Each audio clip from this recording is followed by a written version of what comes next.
Bim, guess what? Running a bit late, but doesn't matter because we're off. Oh, we're not off. Hang on.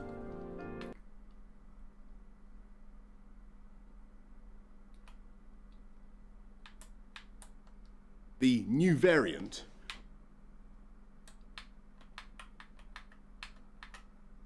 There we go.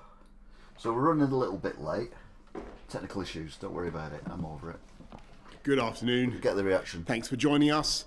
Since the beginning of this pandemic, we've tried to update you as soon as possible about changes in the scientific data or the analysis. And so I must tell you this afternoon that we've been informed today that in addition to spreading more quickly, it also now appears that there is some evidence that the new variant, the variant that was first identified in London and the southeast, may be associated with a higher degree of mortality. And I'm going to ask Patrick in a minute to say didn't see that one coming. about that, because it's largely the impact of this new variant that means the NHS is under such intense pressure, with another 40,261 positive cases since yesterday.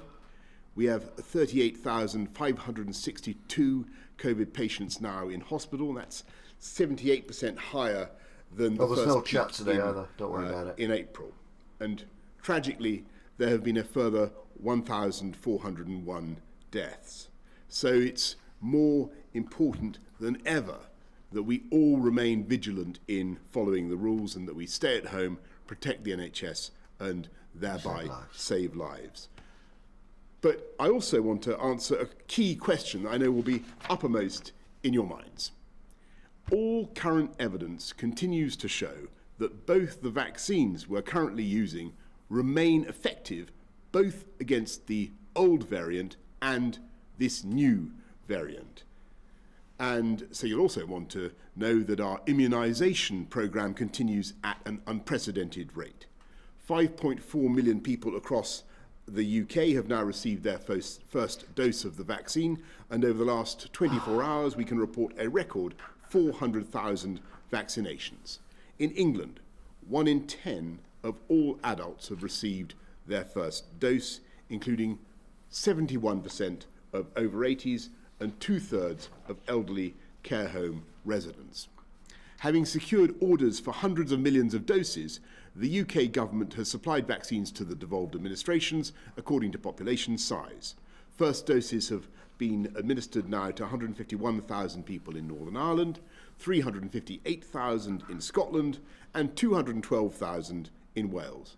And I'm glad that the government of the UK, the whole of the UK, is able to assist the devolved administrations in deploying the vaccine. And I know everyone across the country is grateful for the logistical skill of the British Army. There is much more to do, and the target remains very stretching indeed, but we remain on track to reach our goal of offering a first dose to everyone in the top 4 priority groups by the middle of February. Very good. And I want to thank all the doctors and nurses, especially at the GP-led sites, who are vaccinating at a phenomenal rate, as well as, I say, as those in our armed forces, our local authorities, our pharmacies and volunteers who are making this extraordinary national effort possible. And I want to thank all of you who have come forward to get your jabs, because by doing that, you're protecting yourselves, your communities, and of course, our NHS. And I say to everyone, when that letter arrives, please don't hesitate to book that appointment and get this life-saving protection, because this is the best and fastest way for us all to defeat this virus and get our lives back to normal. I'm now going to ask Chris to do the slides. Thank you, Prime Minister. First slide, please. So the first slide is the Office for National Statistics data showing the estimated number of people testing positive for COVID-19 in England. And that has been on a steady upward slope since the early part of December. But I'm glad to say that in the most recent data, there has been a turning of the corner on that, and the number of people with infections has gone down. But it has gone down from an exceptionally high level, and their most recent estimate is we're still at a stage in England where 1 in 55 people have the virus. So there is a definite signs of improvement, but from a very high level, remaining at a very high level, thanks to the extraordinary work that everybody has done together to make sure people stay at home when they do not need to go outside. Next slide, please. This then looks at the number of people in hospital with COVID in the UK, and it is increasing all the time. It has been over the last several weeks, and is now at an extraordinarily high level, as the Prime Minister has just said, but there is now a sign of this beginning to flatten out. In some parts of England, particularly the southeast, the east of England and London, there's now signs of some reduction in the numbers going into hospital, but at an incredibly high rate still. In other areas, there's still some increase in parts of the Midlands and the north of England, for example. But overall, there is now a flattening out, and we hope to see, following the reductions from a high level in the number of cases, the beginnings of a reduction of cases in hospital. But this will take some weeks to work through the system until we start to see significant falls in the numbers in hospital. NHS staff are working extraordinarily hard across the whole country because of the very, very large numbers of people in hospital with COVID. Next slide, please. And sadly, the number of people who have had a positive test for COVID and then died shortly afterwards is continuing to climb. And because this is later, this is a delayed effect, so people get infections, then they end up going to hospital, get more severely ill, and then sadly some of them die, most obviously recover. The number of people who are dying has been steadily increasing, and the most recent 7-day rolling average is over 1,000 deaths a day. So this is a very high rate, and it'll take longer to come down and probably will go up over the next week because of the fact there's a delay between people going into hospital and some people sadly dying. It's not like you to be sarcastic. I'll now hand over to Sir Patrick for some comments about the new variant. Thank you very much. So there are 3 major variants of potential concern. The one that was first identified in the UK, one that was identified in South Africa, and one that was identified in Brazil, 3 countries, all of which sequence a lot and so pick these things up early. I want to talk about the UK one because it's a common variant now, comprising a significant number of the cases. The first thing to say is that we have confidence that this is spreading more easily than the old variant. So we think it transmits between 30 and 70% more easily than the old variant. Mm-hmm. We don't yet understand why that is the case. It doesn't have a difference in terms of age distribution. So there's no preferential age. It can affect anybody at any age, similarly to the original variant, the original virus. But I do want to say a word about severity and mortality. When we look at data from hospitals, so patients who are in hospital with the virus, the outcomes for those with the original virus or the new variant look the same. So there's no real evidence of an increase in mortality for those in hospital. However, when data are looked at in terms of those who've been tested positive, so anyone who's tested positive, there is evidence that there's an increased risk for those who have the new variant compared to the old virus. Now that evidence is not yet strong. It's a series of different bits of information that come together to support that. And I want to put it into context as to what it might mean, but stressing that these data are currently uncertain and we don't have a very good estimate of the precise nature or indeed whether it is overall increased, but it looks like it is. And I want to give some context. If you took somebody in their 60s, a man in their 60s, the average risk is that for 1,000 people who got infected, roughly 10 would be expected to unfortunately die with the virus. With the new variant, for 1,000 people infected, roughly 13 or 14 people might be expected to die. So that's the sort of change for that sort of age group, an increase from 10 to 13 or 14 out of 1,000. And you will see that across the different age groups as well, a similar sort of relative increase in the risk. So that's what we're looking at, but I want to stress that there's a lot of uncertainty around these numbers and we need more work to get a precise handle on it, but it obviously is of concern that this has an increase in mortality as well as an increase in transmissibility as it appears of today. Let me say also a word about vaccines. The first is that there's increasing evidence from laboratory studies that the variant in the UK will be susceptible to the vaccines. And so I think that's increasing from a number of different sources, including looking at sera, blood taken from people who've been vaccinated, showing that it can neutralize the new virus. And indeed, just 2 days ago, one of the manufacturers of one of the vaccines, the Pfizer-BioNTech team, the BioNTech team actually, did studies showing that there was very good neutralization of the variant virus by the blood taken from patients, people who've been vaccinated. So I think there's increasing confidence coupled with, I think, what is a very important clinical observation, which is that individuals who've been infected previously and have generated antibodies appear to be equally protected against original virus and new variant. So there's good clinical data as well to support the idea that the vaccines should be as effective against this virus as against the old one, or thereabouts. So I think good news on the vaccine front.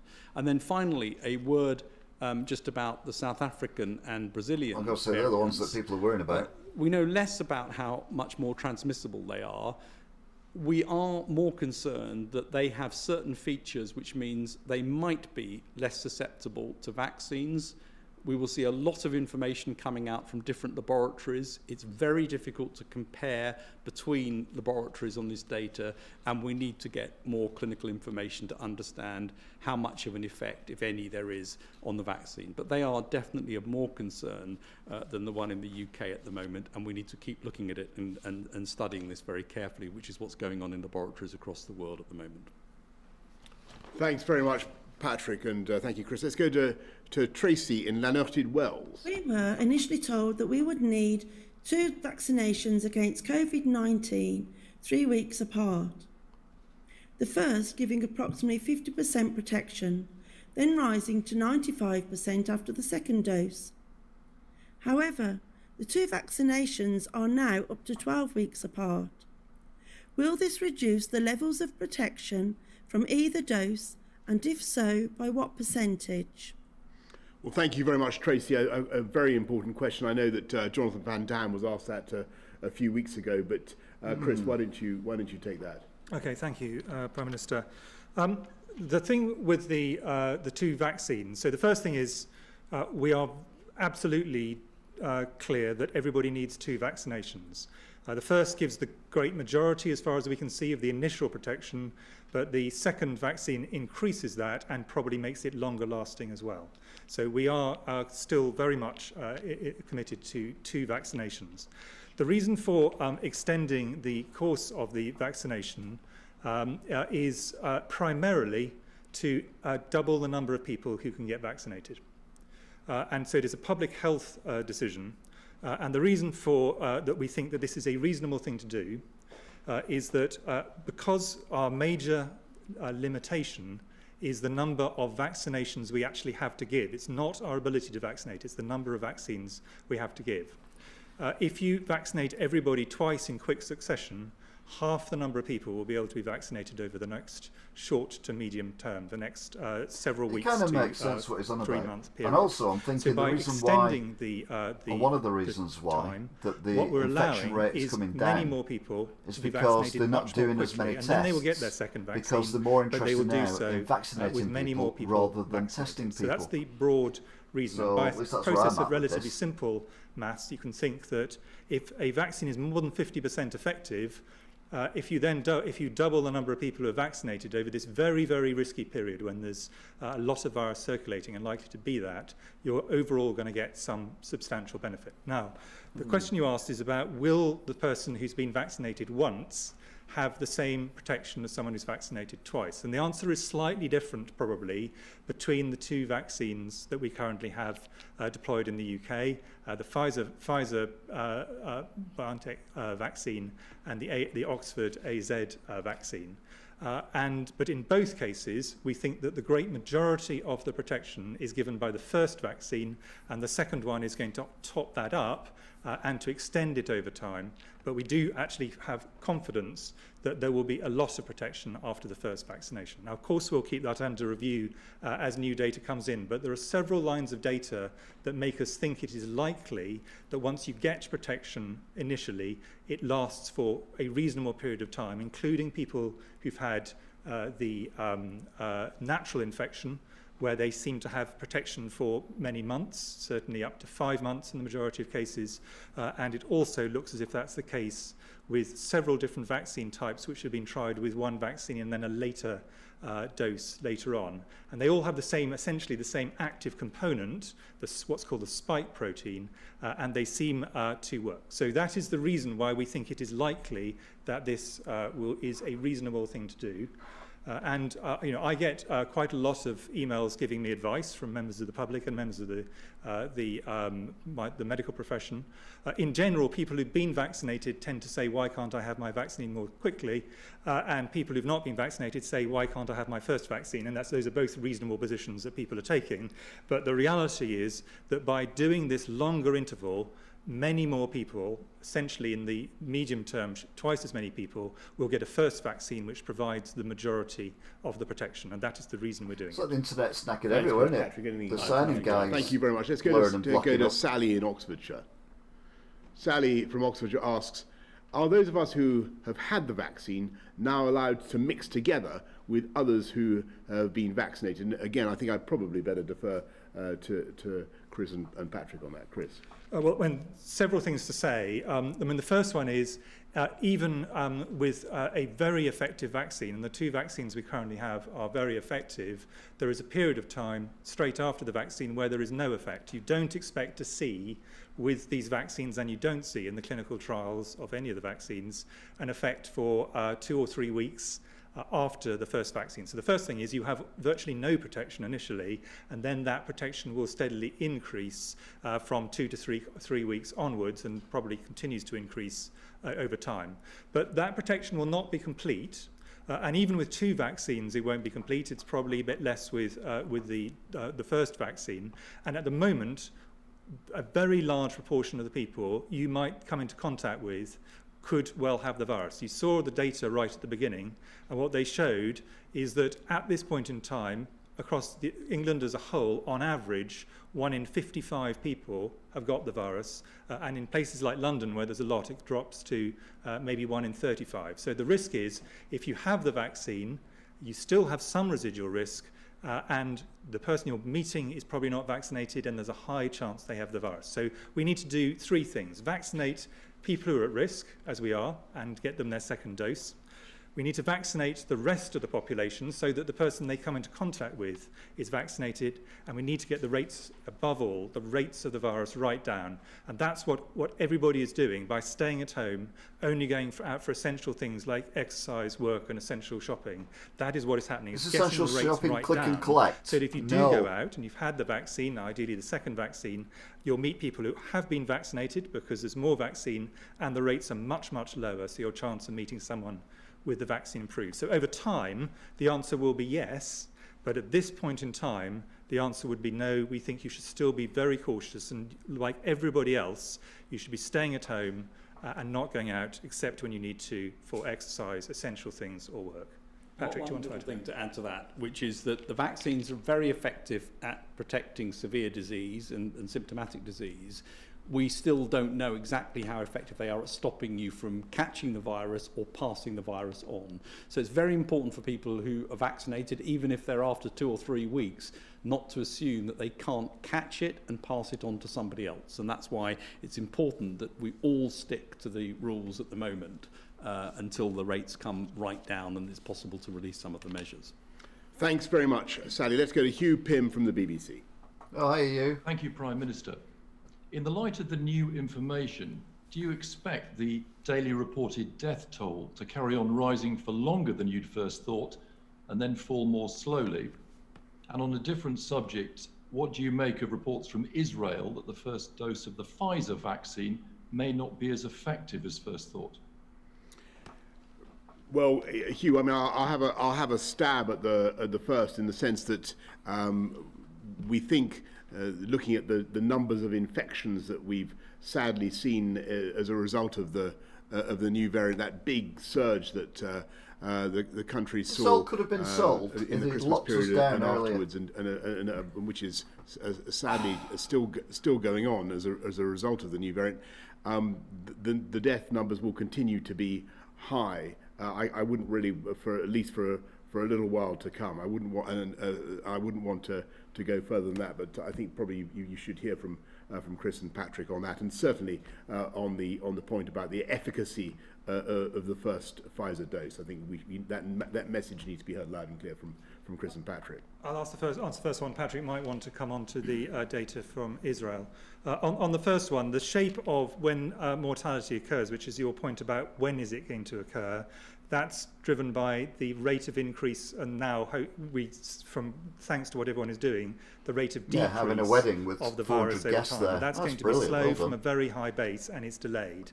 But the actual difference, if there is a difference, and Sir Patrick and I are both quite cautious about saying definitely there's a difference, but the slight increase that Sir Patrick was talking about won't change the shape of that. Obviously, it could slightly increase the proportion of people who die who get infected, but the shape of the curve is driven by, are the rates going up, or are they, as they are at the moment, coming down from a very high base? Sir Patrick may want to talk about the other one. Yes, the death rate's awful. And it's going to stay, I'm afraid, high for a little while before it starts coming down. That was always what was predicted from the shape of this, as Chris has said, and I think the information about the new variant doesn't change that. In terms of the Israeli data, I think that was information from one of the organisations that organises health in Israel, and I think there are 4, and it was some preliminary data that came out on the numbers. I think Israeli Health Ministry has said that they're not entirely sure that those are the final data, and they're expecting the effects to increase. So I think it's very preliminary. I mean, these are preliminary information from a subset of people. They haven't followed people out for long enough. We had a discussion with the Israeli advisors yesterday, and they're expecting to get more information over the next few weeks. And I think we're going to have to monitor this very carefully. I mean, we're going to have to keep looking at data and understanding the performance of vaccines in the real world. But the trial data are very persuasive that these are highly effective vaccines, and we would expect that to translate into what happens in real practice. Thanks very much. Let's go to Dan Hewitt of ITV. Thank you, Prime Minister. Given what we know about this new variant, how likely is it that the current lockdown restrictions are going to last longer now, perhaps beyond the spring into the summer? And are you considering tougher restrictions in the short term?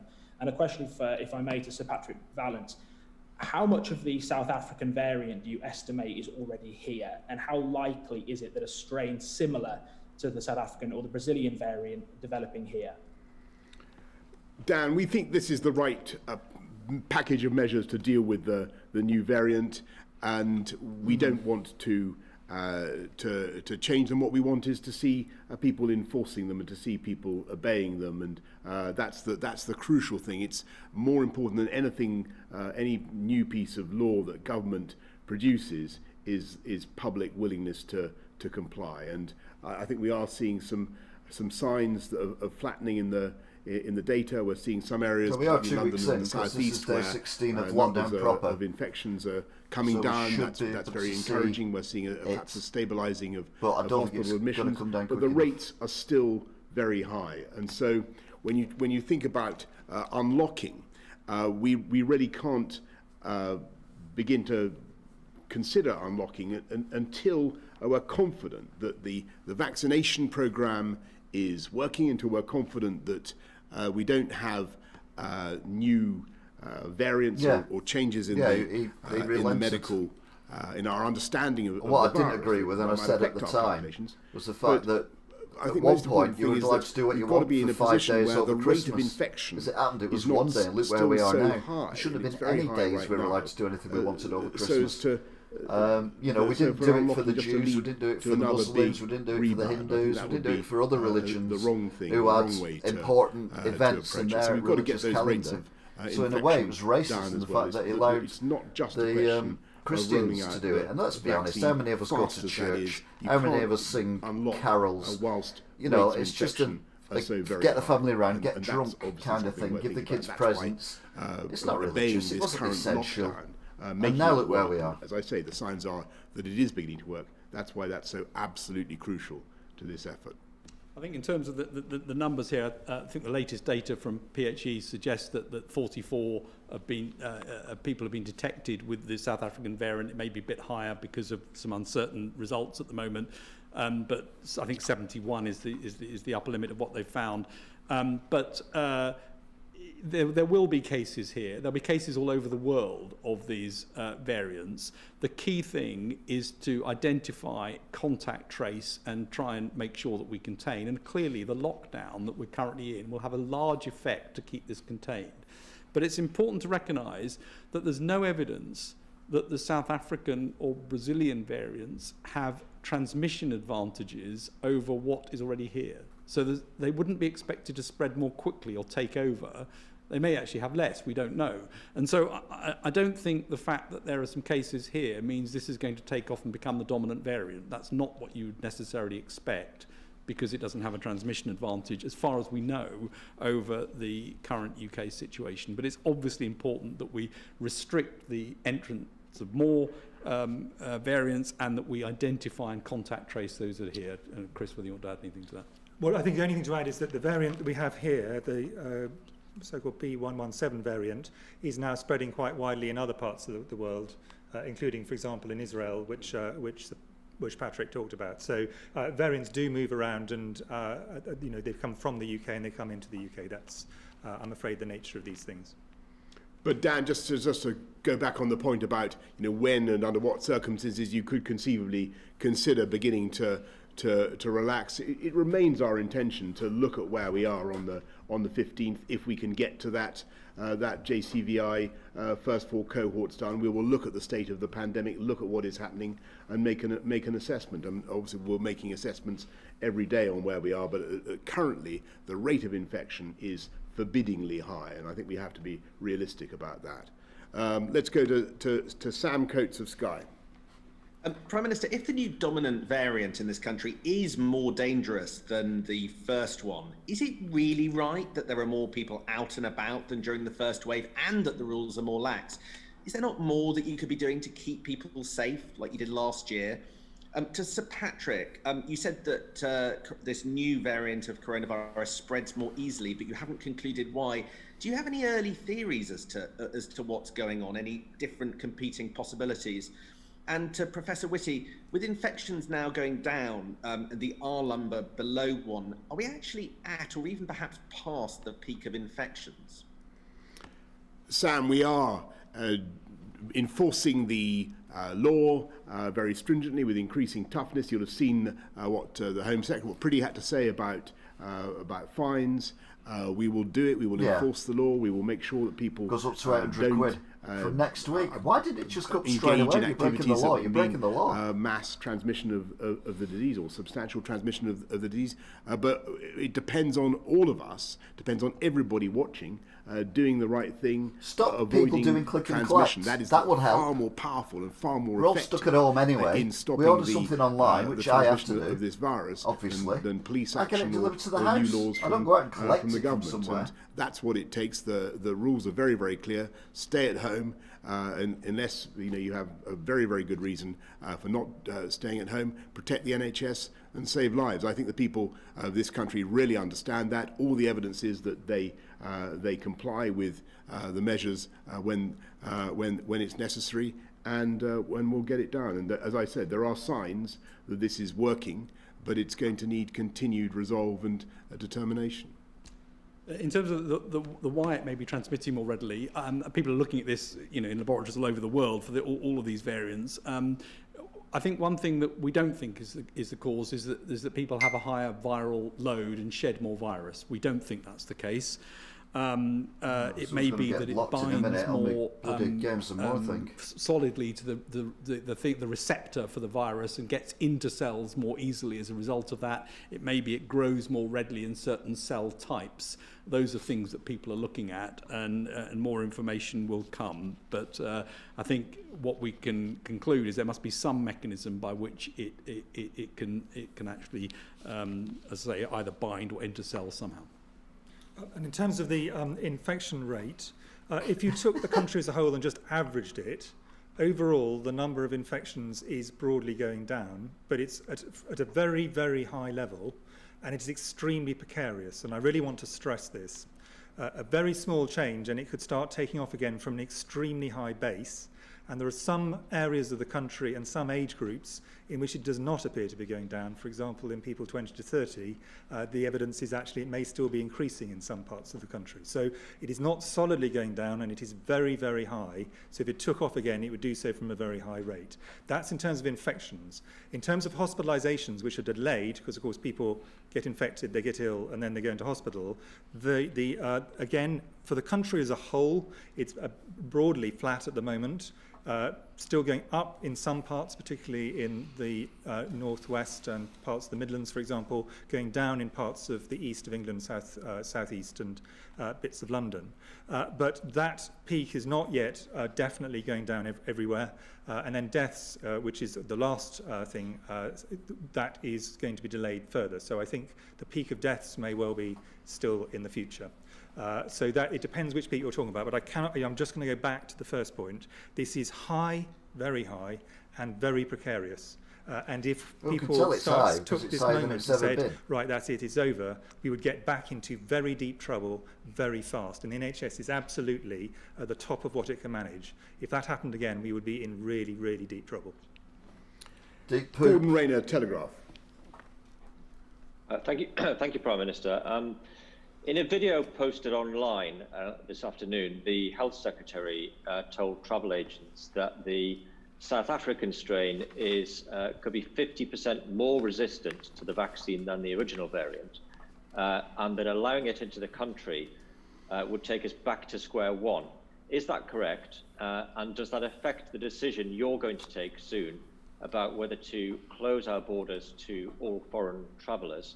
And just quickly for Sir Patrick, in the NervTag study that you referred to earlier, I believe one of the universities, Exeter University, found that the new strain could be 91% more deadly than the original strain. I just wondered if you could address the discrepancies there between the different universities that studied it. Gordon, I'll just come back quickly on what we're doing to protect our borders and to make sure that we stop arrivals. And we stopped people coming in from South Africa, for non-UK nationals coming in from South Africa on the 24th of December. Where's he gone? And our general policy to the world is that anybody coming in now has to test within 72 hours of flying. You have to produce a passenger locator form, and that the airline must ask you to produce both those things and will kick you off the plane if you don't have it. You then have to quarantine for 10 days once you arrive, or 5 days if you get a second test. And we're actively taking some pretty rigorous measures to ensure that people do in fact quarantine. And I really don't rule out that we may need to take further measures still, Gordon. We may need to go further to protect our borders, because we do not want, after all the effort that we're going to in this country, the massive effort, the success that the NHS and the others are having in vaccinating 5.4 million people as they've done, 400,000 just in one day. We don't want to put that at risk by having a new variant come back in. As to the details of the changes implied by the South African variant, the extra its resistance to the vaccine or otherwise. I'm going to ask Patrick to comment. Yeah, I'm sorry. I'm going to be a bore about this because these are difficult laboratory studies, and people are trying to look at how effectively antibodies neutralize various forms of the virus or various parts of viruses. And they'll get different results in different laboratories. And not all of the immune response is an antibody response. I don't know. I think they should kick you up So in the taking a result from a laboratory and saying, therefore, the vaccine will be 50% less effective, you just can't do it. And we're going to see different results coming up on all of these. Ultimately, it's going to be clinical data that's going to tell us, and we aren't going to get clinical data because there's vaccination occurring in South Africa, there's vaccination occurring in Brazil. We will find out how effective the vaccines are against this. It is the case that both the South African and Brazilian identified variants have more differences in shape, which might mean that they are recognized differently by antibodies, and therefore the laboratory studies are suggesting a decreased binding. But I think it's too early to know the effect that will have on the vaccination in people. And it's worth remembering that the response of the vaccine is very, very high antibody levels. So that may overcome some of this. So we don't know is the answer, but there's obviously a cause for concern. In terms of your comment about one of the papers, it's worth looking at all of the papers that came to the NervTag group. Some of them suggested no increase in mortality at all. So there's a range of things. And as I've said, there's also data from hospitals showing there's no difference in outcome in patients in hospitals. So there's a range of data. And the reason we have an expert group like NervTag to bring together people from different disciplines to look at this is try to come out with what they think is probably the most likely. And at the moment, what they have said is there's a realistic possibility that there could be an increase in mortality. And that looks like, as I said, if you were to take somebody in their 60s who might have 10 out of 1,000 people who are infected might die, that would change it to 13 or 14 out of 1,000. That's a sort of figure. But there's a lot of uncertainty. There's a lot more work that needs to go on. I really urge against just picking the highest number and assuming that's correct. I don't think that's the case at all. Yeah, I'll just add one point to what Patrick's just said, and that is that there are very many vaccines which, even if they don't protect from infection, can prevent severe disease. So it is possible, we don't know this, that what we could end up with is that the current vaccines still protect to a large degree against severe disease and dying, even if they are less effective against an infection because of a change. We don't know this, but that's certainly entirely in keeping with some other vaccines. So vaccination against severe disease is often more effective than vaccination just against infection. And the first thing you're probably going to lose is vaccination against infection.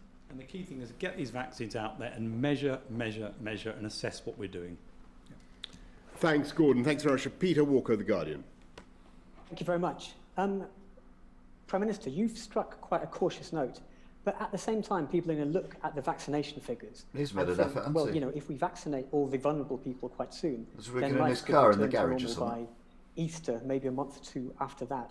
But scientists this week have been very, very strongly saying that lockdown measures would have to be lifted very gradually, and that mitigation measures might need to be in place for quite some time.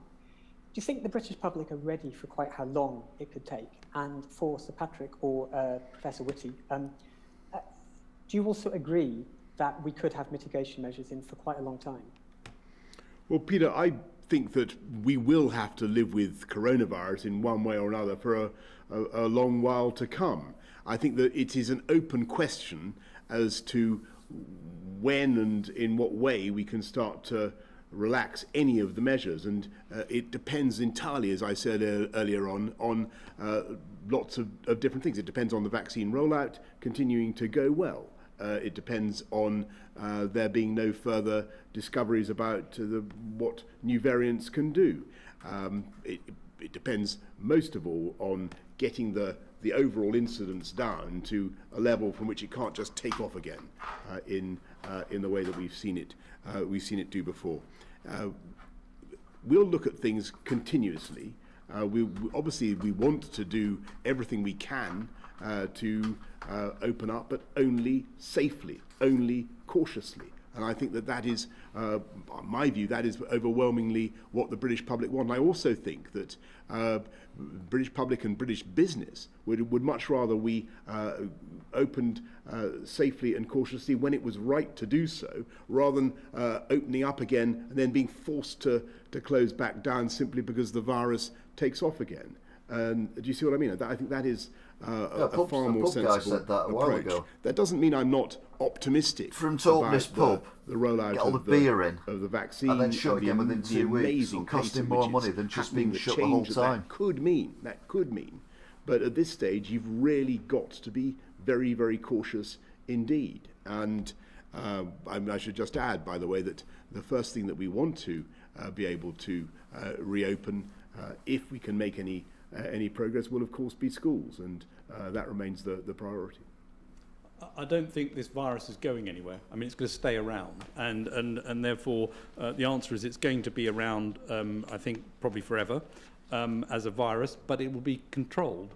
And there is remarkable progress occurring now. I mean, the vaccines are being rolled out at an unprecedented pace.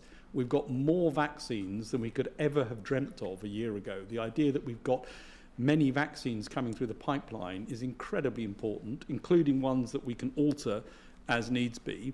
And there are new medicines coming along, including specific antiviral drugs, which will be going into the clinic over the course of this year. So I think there's a very different outlook as we go through the year. The key thing, I think, is to keep watching, measuring and assessing where we are, and not getting too hooked up on specific dates, because we don't know at the moment. We need to watch, wait, measure and release carefully as we go through it, would be our advice. Chris, I completely agree with the PM and Patrick. Thanks very much, Peter. Tim Ross, Bloomberg. Question to Patrick Vallance. Look at that. Sage minutes from a meeting on January the 7th say there's an unquantifiable but likely small probability of the delayed second dose generating a vaccine-resistant mutation. In layman's terms, does that mean that the decision to delay the second dose actually risks making the virus itself more dangerous? And if so, what are you doing about that? And a question to the Prime Minister. You mentioned businesses wanting to avoid the cycle of lockdowns and unlocking again. But the furlough programme is due to come to an end at the end of April. Can you at least now give some reassurance that you will continue furlough or consider continuing furlough after that point if restrictions are still in place? The most risky thing in terms of new mutations is to have very high prevalence. The more the virus is replicating and transmitting between people, the more the chance that it will get a mutation and alter. And that's what's happening around the world, and that's why we're seeing the same mutations pop up everywhere. So these mutations have not come about because of vaccine pressure or anything else. They seem to be mutations that the virus accumulates naturally during replication as it wants to get more efficient at transmitting.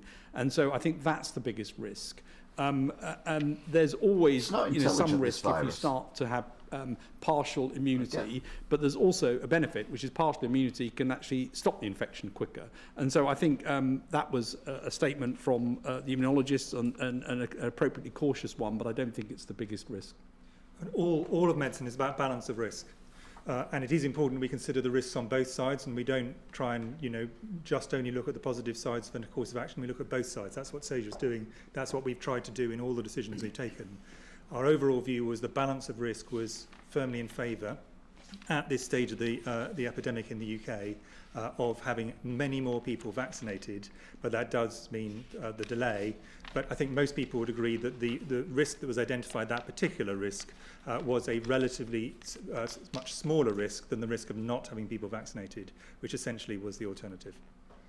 Tim, and on your point about support for business and for jobs, we'll do whatever it takes to support the people of this country throughout this pandemic, to support jobs, to support livelihoods, as we have done throughout. But obviously, the faster we can roll out the vaccine, the faster we can get on with giving business what they really want, which is certainty about being able to resume something like life and business as usual. But getting there depends, as I think has been a pretty consistent message this afternoon. Getting there depends on our ability not just to roll out the vaccine, but also to make sure that we work together to get the infection rate down, and that means obeying the rules today, staying at home, protecting the NHS, saving lives.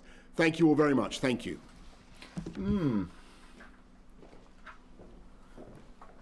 So, to be fair, not a lot came out of that, other than he's no longer saying everything will be fine, waffle, waffle, waffle. He's now saying,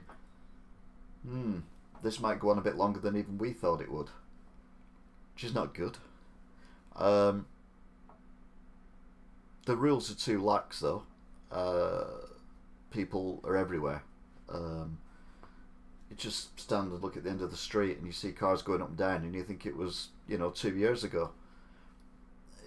There's got to be a better way of doing this so that we can all get back to work and we can all get back to be normal. And what we need to do is reduce the infection rate. What I said was, before Christmas, and you can look it up, it's on here, we needed to have a lockdown before Christmas, during Christmas, and New Year, possibly till the middle or the end of February, and then you could release it a little bit, still with restrictions and stuff, but businesses like shops and various other places would be able to open, and we could kind of get back to some kind of normality, but we didn't. We did this stupid tier thing, which was no good. Then we had that little lockdown in November, which you saw on those on those graphs kind of go, well, like that a little bit. It didn't really make that much difference. So it's tricky to figure out what we should be doing and how we should be doing it. But I don't think we're doing it right. I think we're doing it very, very wrong indeed. And that's what's worrying me, is the fact that it doesn't seem to be making sense what we're doing. And the way we're doing it isn't making sense. And yeah. I'm not convinced that this is going to end soon. I think this, sadly, could go on for quite a long while. Anyway, hopefully I'm wrong. Although, even though I'm not an expert, I like to think that 90% of stuff I've predicted has actually happened, sadly. Anyway, that's it from me. Thank you very much for watching. Thank you, Toff, for your interactions. And apologies to John. I will look into that as soon as I can. And I will see you all again soon. Until then, I'll be seeing you. Stomach's rumbling. Need some food.